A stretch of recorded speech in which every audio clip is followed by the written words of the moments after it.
5 types of verb-verb combinations in English from espressoenglish.net. Many students get confused when there are 2 consecutive verbs in a sentence. What form does the second verb take? This lesson will show you 5 types of verb-verb combinations with example sentences. The first structure is verbs plus the ing form.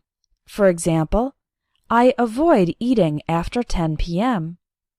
She considered studying Spanish but chose to study French instead. I don't mind giving you a ride to the airport. You can see in all of these cases that the second verb takes the ing form. It doesn't matter what form the first verb is in. The second verb always has ing.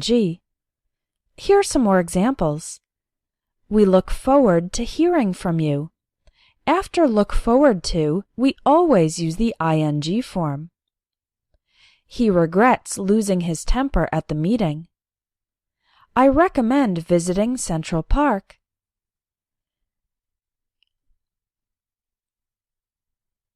Verbs that are followed by the ing form include avoid, deny, finish, regret, be used to or get used to, dislike, imagine, risk, can't help, don't mind, look forward to, spend time, can't stand, enjoy, practice, stop, consider, feel like, recommend, and suggest.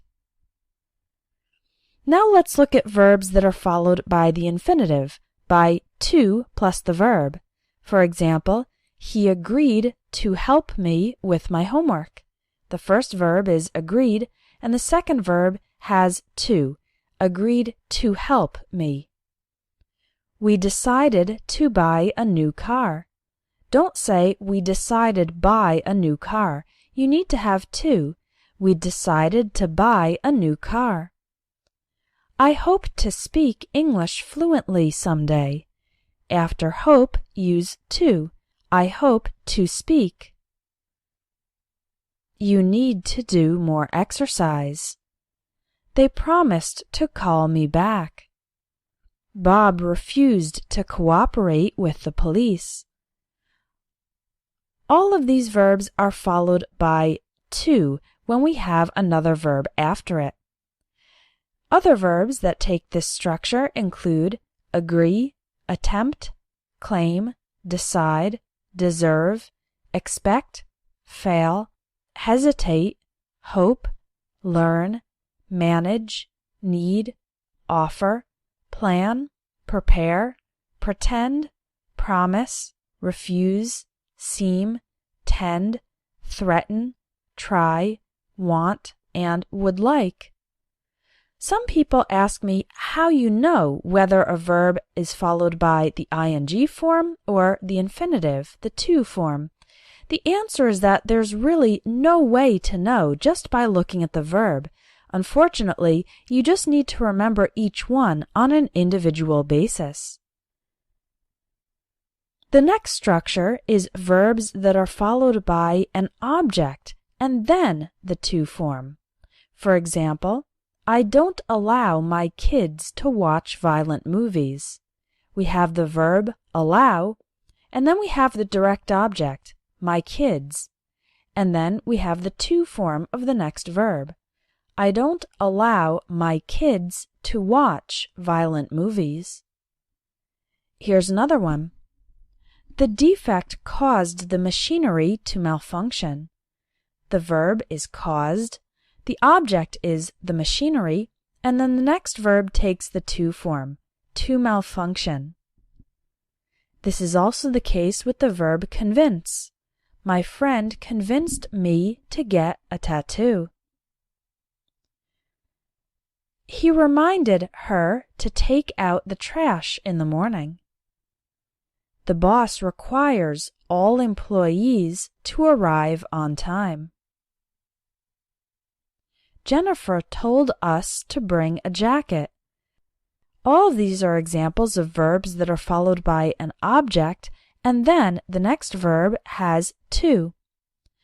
Verbs like this include advise, allow, authorize, cause, challenge, convince, encourage, force, get, hire, inform, instruct, permit, persuade, remind, require, teach, tell, urge, and warn. There are a few verbs in English that can be followed by either the to form or the ing form. For example, start. You can say, the little girl started crying, or the little girl started to cry. These are the same. There's no difference in meaning, and both are correct. Another example is like. For example, you can say, I like reading, or I like to read. They are the same and both are correct. Remember that like can be followed by either reading or to read, but would like can only be followed by to read. So, I like reading, but I would like to read. Verbs that can be followed by both forms include begin, continue, hate, like, love, prefer, remember, start, and try. With hate and remember, there are some slight differences.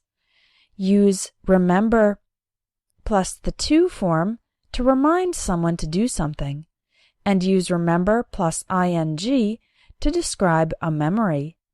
For example, remember to go to the bank after work. That's a reminder. I'm reminding you or telling you to do that. I remember going to the beach every summer as a child. When I say remember going, I'm describing a memory. With the verb hate, there is also a slight difference. Use hate plus the ing form to describe things you hate in general. And use hate plus the to form to express regret for something you are going to do. Here are some examples. I hate waiting in line. That's something you dislike in general. I hate waiting in line.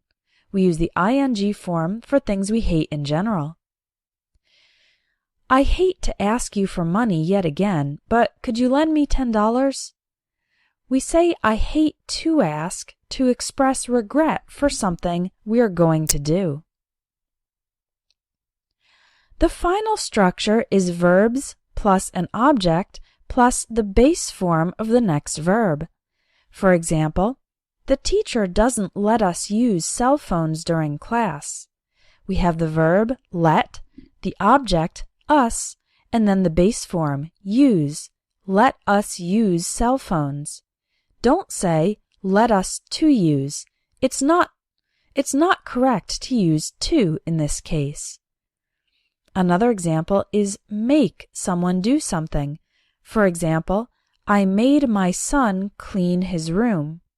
Don't say made my son to clean. That's not correct. I made my son clean his room. Could you help me carry these boxes? Help me carry. It's possible to say help me to carry, but it's more common to say help me carry. The teacher had each student give a presentation. Don't say had each student to give. That's not correct. The teacher had each student give a presentation. So these four verbs are let, make, help, and have, where they can have the verb plus the object plus the base form of the next verb. If you want to get great grammar, check out my Advanced English Grammar course. It has 45 lessons that will teach you all the details of English grammar with lots of practice exercises. Visit espressoenglish.net, click on Courses, and look for Advanced English Grammar.